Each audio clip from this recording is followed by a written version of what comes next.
Bhagavate Vasudevaya. Om Namo Bhagavate Vasudevaya. Om Namo Bhagavate Vasudevaya. So, Hare Krishna, dear devotees, thank you very much for joining today. I'd like to seek your good wishes and your blessings so that we can complete our overview of the third canto today. And we'd like to seek the blessings of Guru Maharaj and Srila Prabhupada so that we can get a better understanding of the Srimad Bhagavatam, at least try to make a little effort towards that, so that we can please Radha Madhav, Gaunitai, Srila Prabhupada, and the Guru Parampara. So we are on chapter 32, and very brief summary, what we discussed yesterday. Kapil Dev, he described the different types of devotional service, pure devotional service which is mixed with the modes, and he described time, the movement of the conditioned soul in this world, going from earth to hell and back again through, and then coming through the womb of the mother after being through many species, ultimately culminating in human form of life. And then he also described what happens in the womb. And we would also describe how attachment keeps us in this world, especially attachment to opposite sex is the strongest attachment. So let's read the text number 21 of chapter 32. Tataste Shina Shukrata Punarlokam Imam Sati Patanti Vivasa Devaha Sadyo Vibrahma Sitodhya.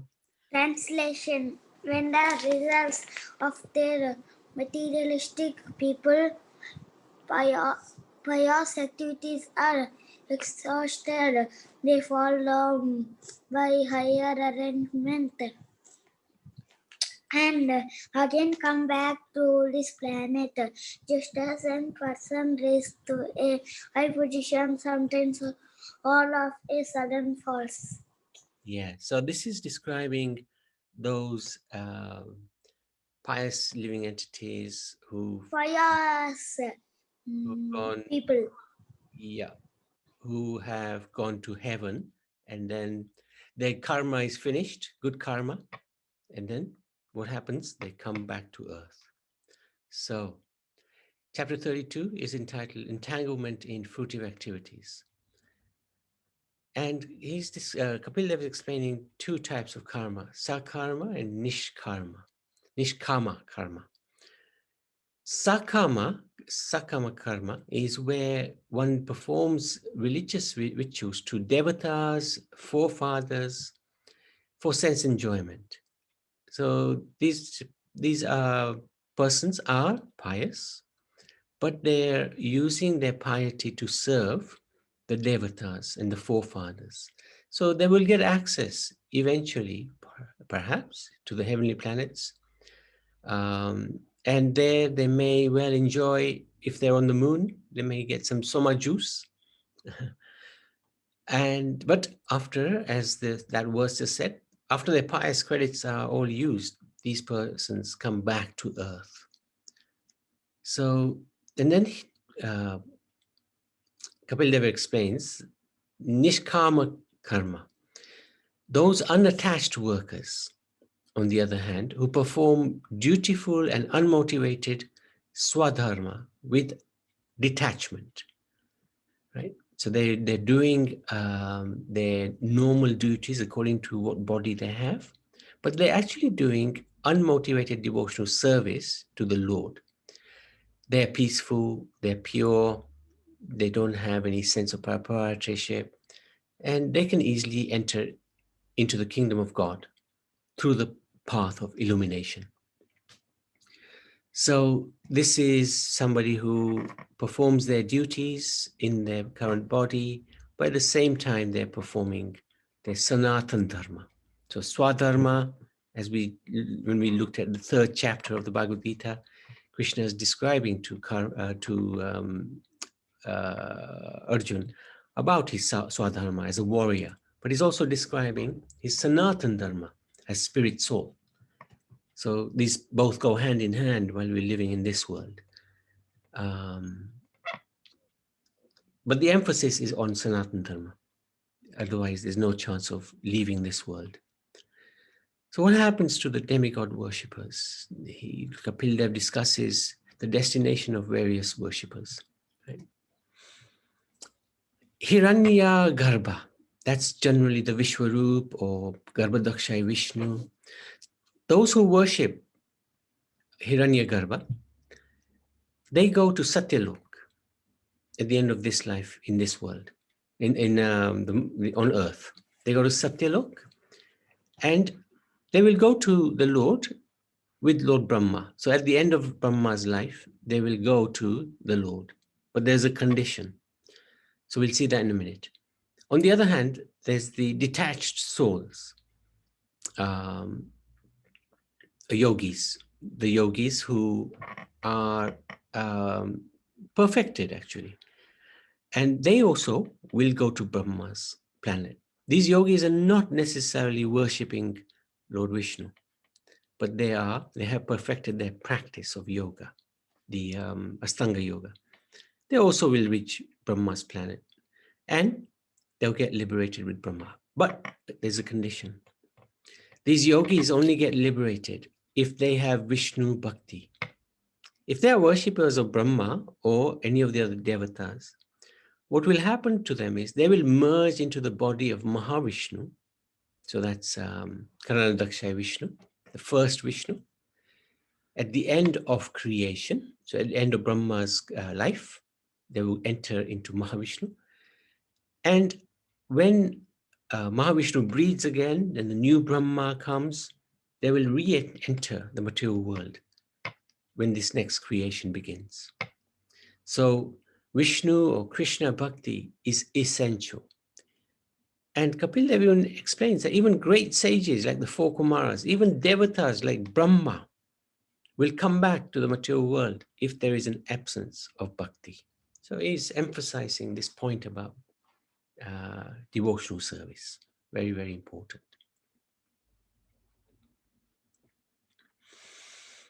Those persons busily performing their prescribed duties, so doing their swadharma, but being attached to the fruits, are always anxious and after sense gratification. They worship the forefathers, but they're not interested in worshipping the Supreme Lord. They go to Prithvilok, the place of the forefathers. But after their pious credits are exhausted, they also fall back to earth. Then Kapil Dev explains about the pure devotees. He advises Devahuti to continue in her devotional service. Krishna consciousness, he explains, brings knowledge, detachment, self-realization, and transcendence. The results of bhakti includes Gyan and Astanga Yoga results. Because the Supreme Personality of Godhead, Bhagavan, alone is complete. Although according to different processes of understanding, he appears differently, either as impersonal Brahman or Paramatma. So we've been through this a few times, especially when we did the Bhagavad Gita. So when one is in Gyan Yoga, then they will understand the Lord as impersonal. When one is in doing Astanga Yoga, meditating on the Lord within oneself, their understanding of the Lord will be Paramatma. But the full understanding of the ultimate reality is Bhagavan, which includes the impersonal Brahman, the Brahmajyoti, and it includes the Paramatma as well. And that's the result of bhakti. Bhakti will get you to Bhagavan, which is beyond the impersonal Brahman and the Paramatma. All three are part of Godhead, but the complete aspect of Godhead is Bhagavan. And this we've sort of done before, but I'll just quickly show again. Okay, so one who worships the Lord in his all-pervasive form attains the Brahman. One who worships him in a localized aspect will attain Paramatma stage. And one who performs bhakti and is attached to the personal feature of the Lord, he will attain Bhagavan. And the analogy is very nice.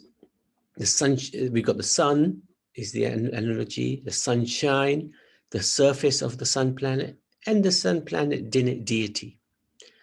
So the sunshine is a partial aspect of the sun, as is the surface. But the deity, that is a full aspect. Once one realizes the sun planet deity, one also gets the sunshine and also the sun globe itself.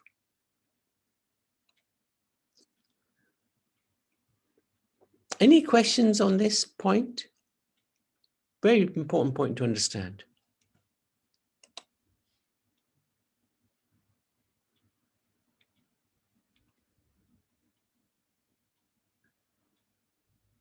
Okay.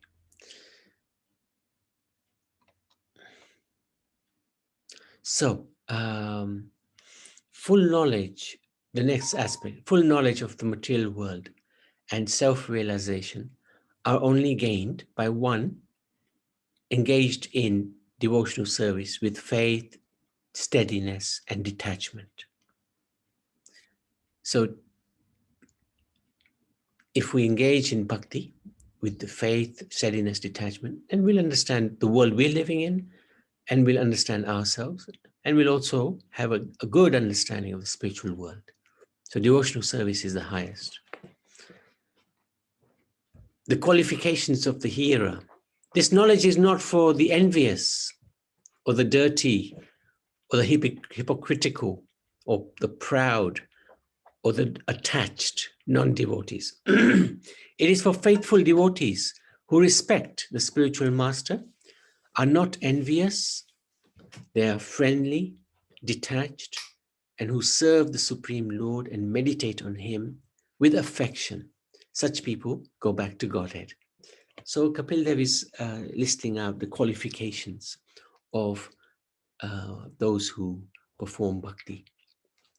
If one is envious, then of course there's no qualification there, because the original reason why we're here is because of envy. Who's not clean, hypocritical, proud, and attached.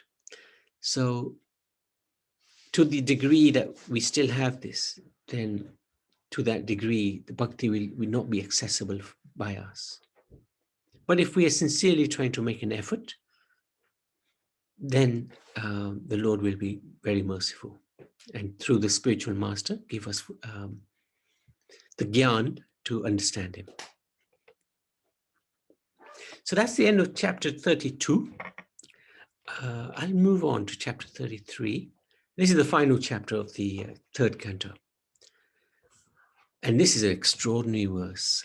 Aho bata swapacho ato gariyan yajiva greva tate namatubhyam te pustapaste juhuva sasnurarya pamanuchu namagrantiete. Translation. Oh, how glorious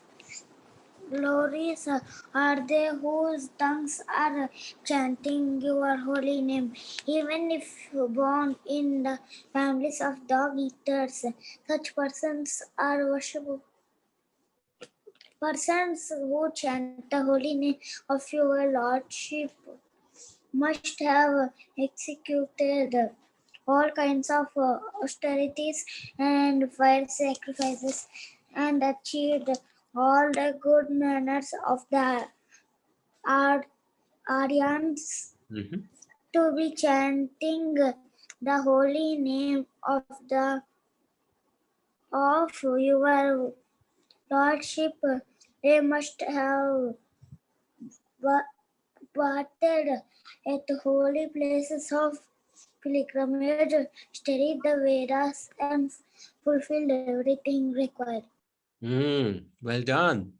So this is a glorious verse, and it describes the glory of chanting the holy names of the Lord. If we're chanting the holy names of the Lord, that means that we've already done all types of tapasya and fire sacrifices and bathed in all the holy places, studied the Vedas. So the chanting of the holy names, often it's taken flippantly. because it's so easy, such an easy process to get to know God. We look for complications. Must be harder than just chanting his name to become close to God. But actually, it's not. That is the ultimate way to become close to the Lord. So, and we can see from this verse how the person who's chanting has already done all the different tapasyas. So this is actually Devahuti saying this to Lord Kapil Dev. This chapter is entitled Activities of Kapil.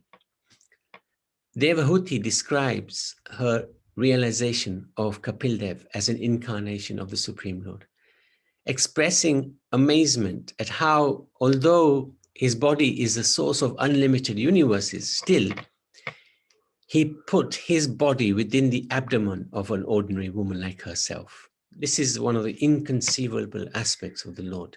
He's the source of everything, but he enters the womb. Sure. The Lord incarnates to give living entities transcendental direction. And then we have that verse that we just spoke. Of those who worship the Lord, the best are those who chant his names. They are worshipable, even if low-born, since they must have performed austerities, yagyas, bathed in holy rivers, studied the Vedas, achieved good manners of the Aryans in previous lives. His final instruction to Devahuti. Satisfied with Devahuti's prayers, Kapil encourages her to follow the simple path of self-realization he described. By so doing, she will attain self-realization and reach him. Those who do not follow this path simply achieve repeated birth and death. After getting her permission, Kapil left the ashram. So husband left, and now the son has also left. What does she do? The heavenly ashram of Kardam Muni contained every material comfort and was envied even by demigods. There, Devahuti performed bhakti yoga with great austerity, bathing 3 times daily. Her hair turned grey, her body became thin, and she wore all garments. Her meditation. Sorry at being separated from her great husband and divine son, she meditated with full absorption on Kapil Dev. Her meditation in devotional service was so very serious, and she accepted only the basic bodily necessities. She became self-realized, free from illusion, fear, and material designations. Devahuti was liberated and meditated with full absorption on Kapil Dev and went to join Kapil Dev in the spiritual world. Because she fixed her mind on the full swarup of the Lord, knowledge of the Lord, knowledge of the impersonal Brahman and Paramatma are automatically realized.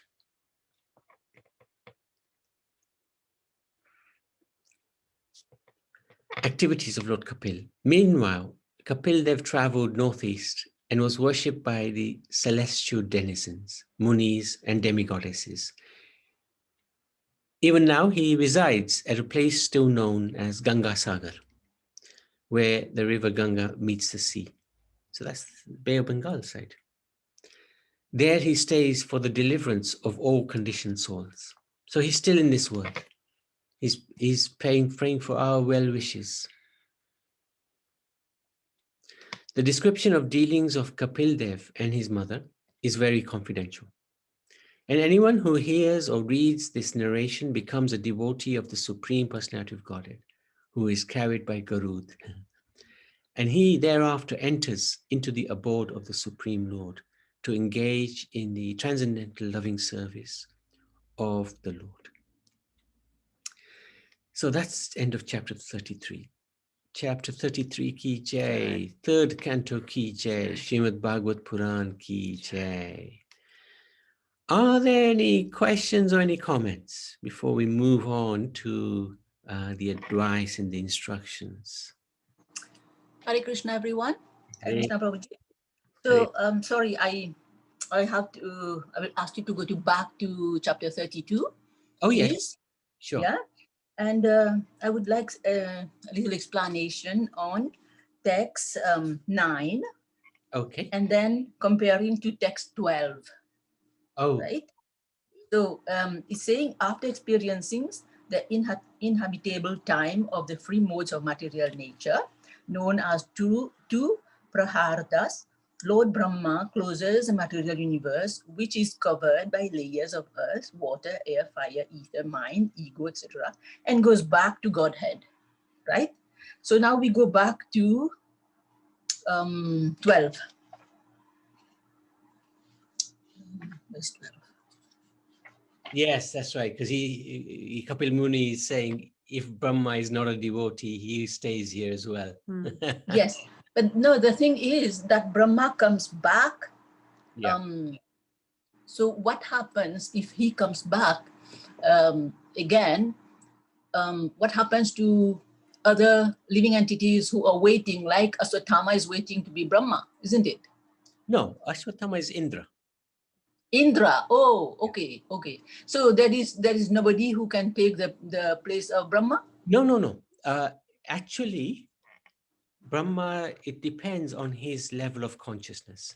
So what normally happens is, in general terms, when the soul originally comes to this world, from the spiritual world, he will, because he's very, very powerful, his tej is extraordinary, he will be, he's qualified to be Brahma. So he takes the position of Brahma. Okay. And he in this world, he's given the power to create. So he's actually very happy in this world because God, Krishna, has given him substantial power within this material world. So what happens is, generally, when the soul comes from the spiritual world into Brahma, he's still enamored with this world.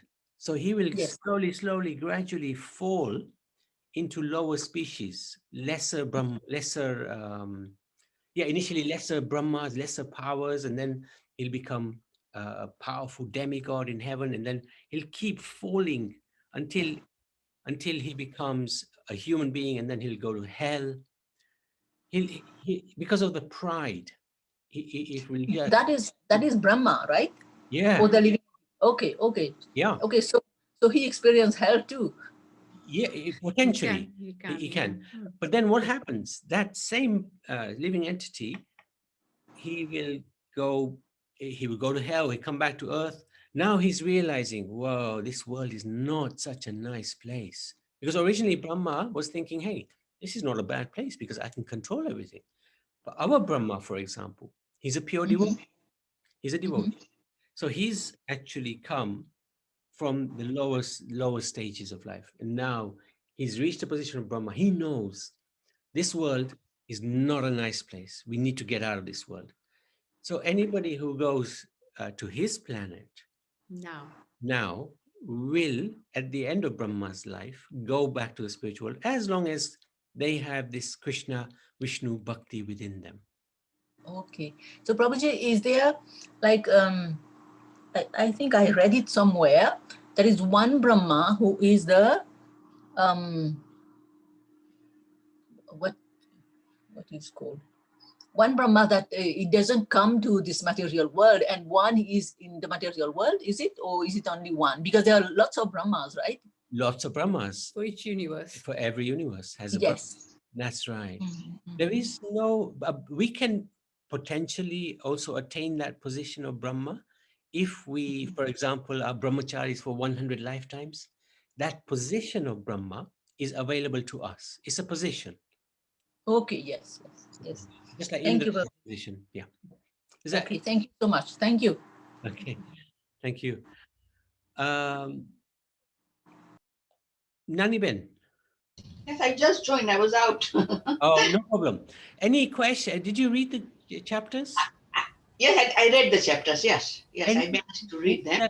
Anything that comes out of those chapters, which... No, the only things that Dehuti Mataji, she lost her husband, then her son left, and you feel little bit sorry for her that she was sort of like of saying, grieving for them. Then unless she went down on this spiritual pathway, then she became like forgetting about her hair and the dress, and then eventually she received salvation. She's a little bit felt a bit sorry for her in the beginning, actually.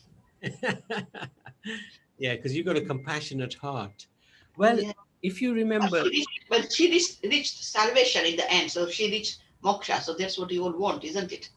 she did. And if we saw, hang on, I'm just trying to find it now. Let me see if I can find it.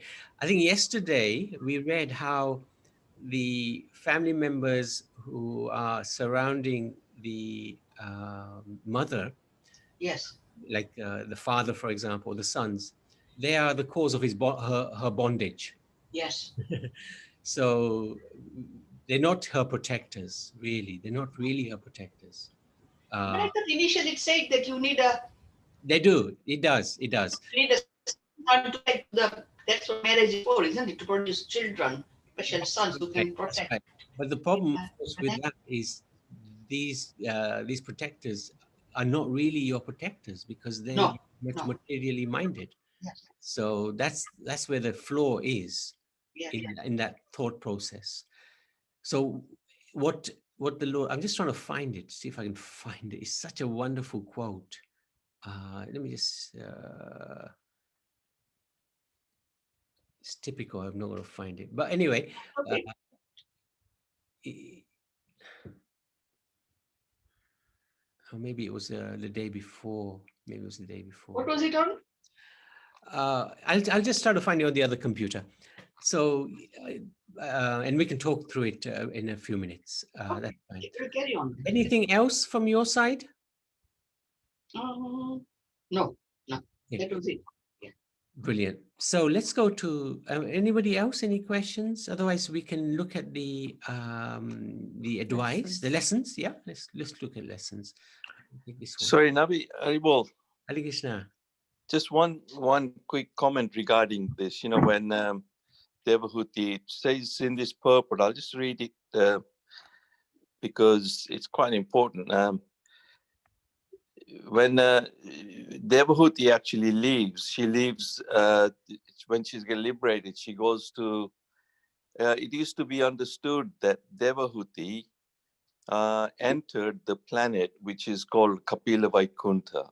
Yes. So there are so many different planets within the Vaikuntha. So she entered there. And then Prabhupada, this is from Prabhupada's purport, and it says that there is also a Vaikuntha planet known as Kapila Vaikuntha, to which Devahuti was promoted to meet Kapila and reside there eternally, enjoying the company of her transcendental son. Wow. Yes. This is in the purport then, you know, so we know eventually what happened to Devahuti is she's constantly in association with her transcendental son. Yes, that's right. Thank you. It says that in the verses as well that she received liberation. And Yeah, that's right. That she achieved the supreme personality of Godhead, the super soul, without difficulty. So- Yeah, that verse is there. So it's an that's right. it's a 33 verse 30. Yeah. So here it is, Naliben. Similarly, for a woman, the so-called protection of her husband and family are arrangements for her death. Mm. So-called protection. So this is the point about, we have a body, but whether it's man body or woman body, the problem is the same. And the solution is the same, bhakti. Solution is still bhakti. It's the same solution. So this point about whether a woman has protection or not, ultimately the only protection is bhakti yoga. So if we're situated in bhakti yoga, no problem. No problem. And yeah, here it is. This perfection. Devahuti was liberated and meditated with full absorption of Kapil and went to join Kapil Dev in the spiritual world. That's where she ended up. With Kapil Dev. That's what you all want, isn't it? That's what we want. That's exactly what we want. So that was her full protection. She was made fearless by Kapil. And that is here isn't it? She became self-realized, free from illusion, fear, and material designations. So this is fundamentally important. So it's as equally important for men and women. This is the beauty of the Bhagavatam. There's no like discrimination on terms of the body, in terms of the body. Yeah. So in that sense, we shouldn't feel sorry for her because she's attained the highest possible situation. And the description before we reach that, it makes you feel think about it, yes. But then once you reach toward the end, then you realize that no, she has achieved the highest perfection. Highest perfection, yeah. Good. Thank you. Anything else, Naliban? No. Okay. Thank you so much. Okay, so Indulekha Maji.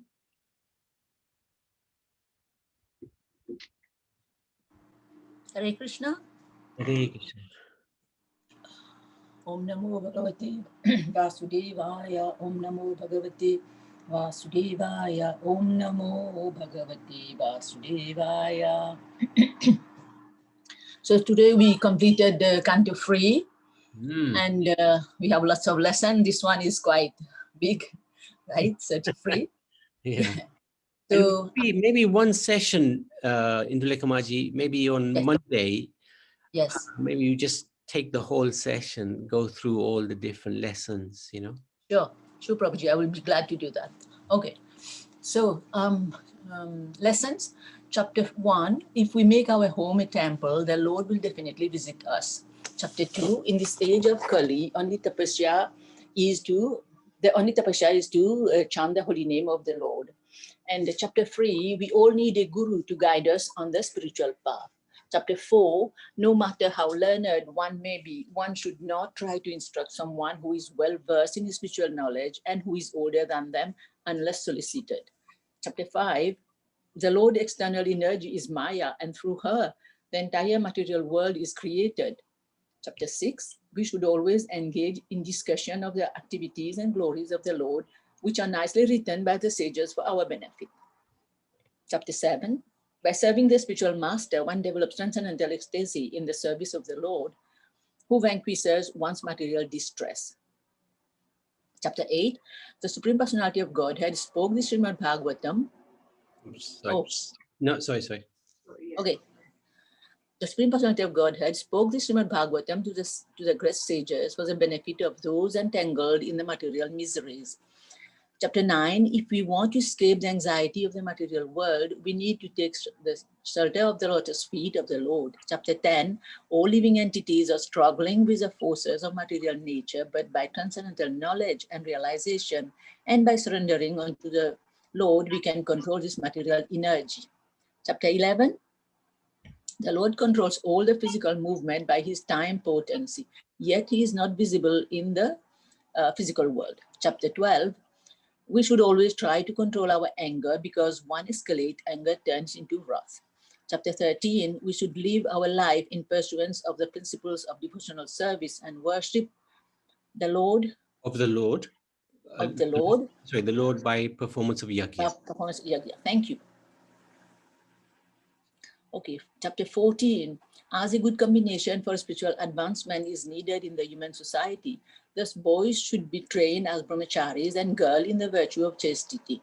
Chapter 15, only in the human form of life one can attain peace, perfect religious knowledge, even the demigod desire to have such life. Chapter 16, the water of the Ganges sanctifies the free worlds because it has washed the lotus feet of the Supreme Lord.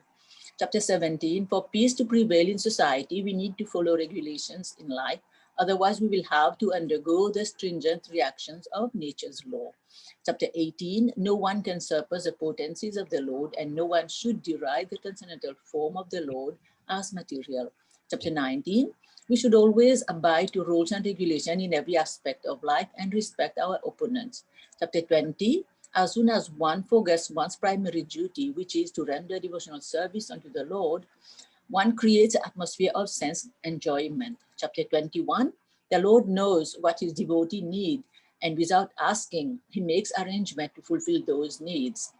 Chapter 22, the perfection of spiritual life can be achieved by touching the dust of the lotus feet of a holy man and by associating with him. Chapter 23, half of the benefit acquired by a pious man goes to his chaste wife, who support him throughout their lives. Chapter 24, according to the Vedic scriptures, a son should obey to the commands of his father and spiritual master with reverence. Chapter 25, following the path of sadhus who are tolerant, merciful, peaceful, and friendly will help us progress. us progress in spiritual life. 26, spiritual knowledge leads us to attain the ultimate perfection of life, which can Free us. free us from the entanglement. Yes, that's right.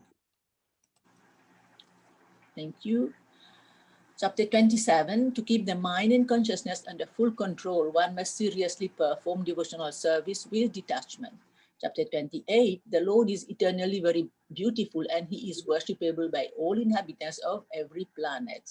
Chapter 29, when one's consciousness is purified, then immediately the transcendental qualities of the Lord are attracted. Chapter 30, the conditioned soul laments because as time factor, the Lord destroys all their so-called happiness. And chapter 31, when a conditioned soul is anxious to get out of the material clutches, the Lord provides the opportunity. Prandaraj Srimad Bhagavatam ki jai, Hare Krishna. There's a lot there. There's a lot there because every chapter we put an instruction. So we did the same with the Bhagavad Gita. We had so many instructions. In the end, we had 70, but they were good. And I think this is good. We just need to somehow dovetail it into our lives. Anyway, we'll work on that.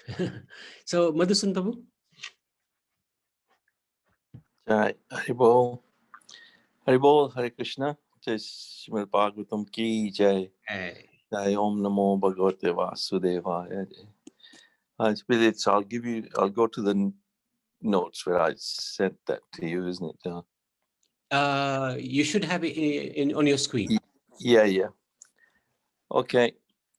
Chapter 32. So having described the different destinations and results of materialistic persons, Lord Kapila said to his mother, 3:30-22, that, my dear mother, I therefore advise that you take shelter of the Supreme Personality of Godhead, for his lotus feet are worth worshipping. Accept this with all devotion and love, for thus you can be situated in the transcendental service. So he's describing all the different destinations, as you've covered in the lesson, that, some yogis go to Brahmalok and then they stay there. And if then at the end of annihilation, they can go back into the Supreme Personality of Godhead. They lie dormant till next creation and all this. So it's quite intricate in that way. But here, Lord Kapila is actually advising a mother to take shelter of the Supreme Personality of Godhead. And that's what we should do as well, because that's instruction for us indirectly. Later in the chapter, he also instructs that these instructions, although it does say somewhere that these instructions are very confidential, and they're not really meant for the envious or for the agnostic or persons who are unclean in their behavior, nor is it for hypocrites or persons who are proud of material possessions. So it's very confidential kind of knowledge, and you have to, if those who have faith, just as he said later on, the instruction should be given to the faithful devotee who is respectful to the spiritual master, non-envious, friendly to all kinds of living entities, and eager to render service with faith and sincerity. So, as long as we have faith and sincerity, and these instructions become valuable to us as well. Chapter 33, these conversations between Lord Kapila and devotee are confidential.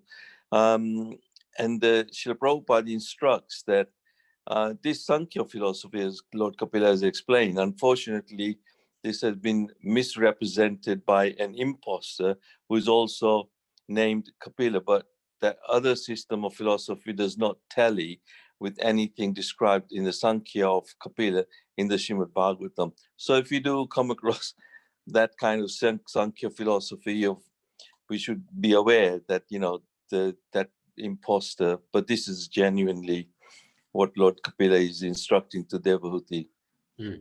But also in after having heard Devahuti offers her prayers to Lord Kapila, and then Lord Kapila leaves, obviously, but she spends her lifetime afterwards in doing the devotional service as instructed.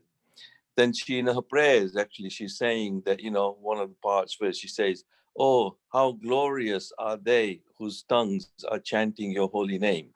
Even if born in the families of dog eaters, such persons are worshipable. So even Lord Chaitanya actually verifies this, that, just chanting by the holy names of Supreme Lord, one transcends all designations in the material world.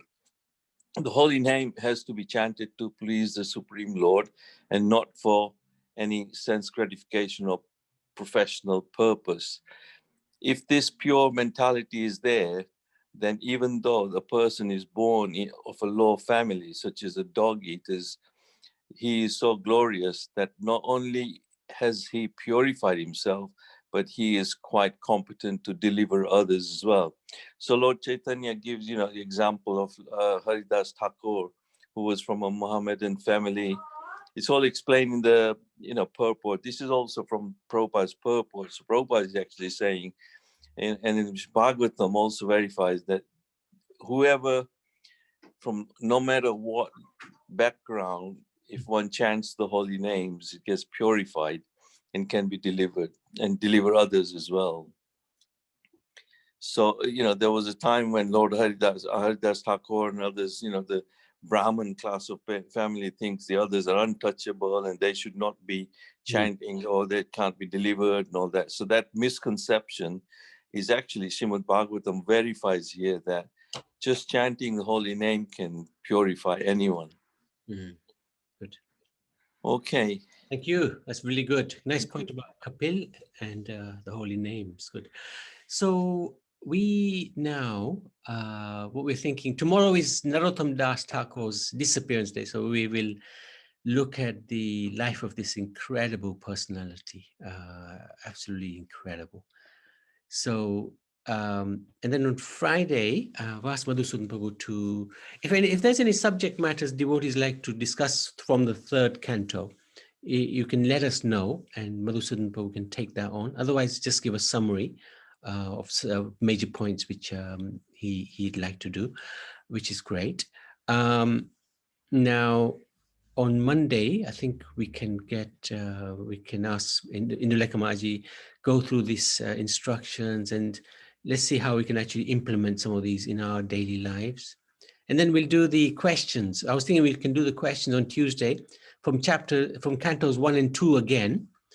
And we do expect everybody to get 100%. Or at least one right. And then on Wednesday, we can do Canto 3 questions. If Chitra is ready, if that's okay. And I'm just thinking, rather than moving away from Canto 3, because we're not just reading this as an exercise, as an intellectual exercise, we want to actually benefit from this. So that's why we sort of doing these little bits and pieces. But if there is more, don't mind, I'll have a look at Canto 3 again from an overview. And we need to probably pick out a few subject matters and see how Canto 3, because Canto 3 is such an important canto. We can't just leave it like we've done it and that's it, finished. We really need to take a lot from it. There's a lot there, especially Lord Kapil's instructions. So I hope that's okay.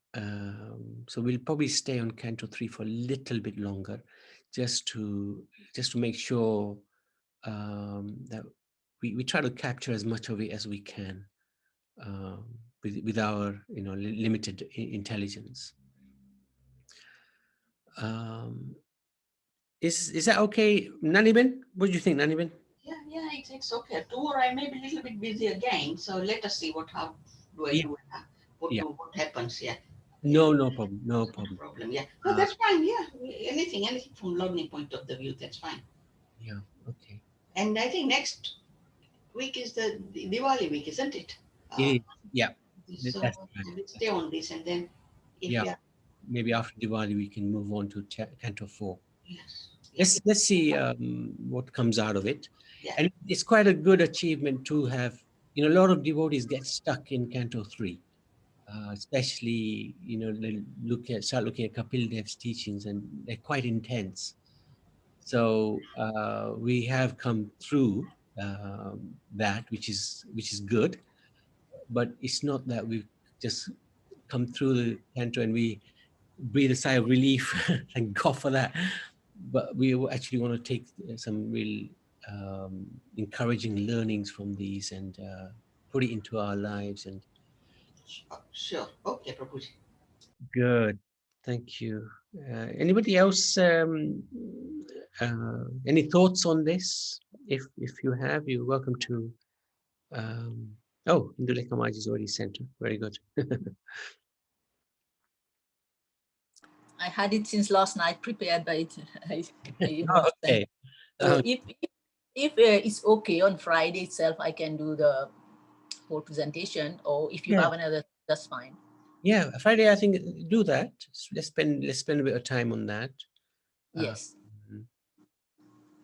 It's easy to just go to the fourth canto and move on, but I just feel this canto is so important. This is very intense, and I like this part where Kapil Dev is explaining about the embryo in the womb and how it suffers, and how he is explaining to his mother about the devotion, how we should take the devotional process. And Nani Ben is just asking, she feels sad for Mother Devahuti, but we should not feel sad because she was a great devotee. We should follow her path because we are getting old.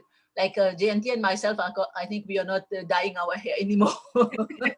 I never did. I never did in the first place. It's always been blonde anyway. You should dye it black, but now it's just true color is coming out. That's what we should be doing, right? We should anyway, we are doing it. We are not no more like 30, 40 years like going out and with friends. So we don't do that anymore. We are just focusing on our spiritual life. This is a time for us youngsters, right? For us, but it would be very nice to keep on this chapter for a week or so, on this canto, because it's very intense. Well, a week or so would be okay for us to know more about it. Yeah. Thank you, Prabhuji. Thank you. So let's stop there. And Karuna Bandar? Hare Krishna. Krishna, what do you think? Any thoughts? Yes, Prabhu. Yeah, it's a very, very good idea because when we are passing through, we may be missing some points or forgetting, as I have a very Kali Yugi Buddhi, forget everything. So, good revision for me. Yeah, okay. I think we Yeah, all that's a very fall, good idea. yeah, no, we fall in that category very easily, that Kali Yugi thingy. One theme which is quite prominent is bhakti, isn't it? Like Indulekha Mother just mentioned, how Kapil Dev focuses on it. So maybe what we can do is have a look at all the different references regarding bhakti in Canto 3. How important, that'll give us a good idea how important bhakti is regarded. And there's a lot of it in Canto 3. So we'll maybe have a look at that. Very good. Hare Krishna. Yeah, just wanted to add, yes, recapping will be wonderful, as in the Lekha Mataji said, we're getting old, so brains are a bit stale. So recapping will be wonderful. Yeah. Thank you. Thank you for sharing that. Huh? Okay, let's go into. Oh, let's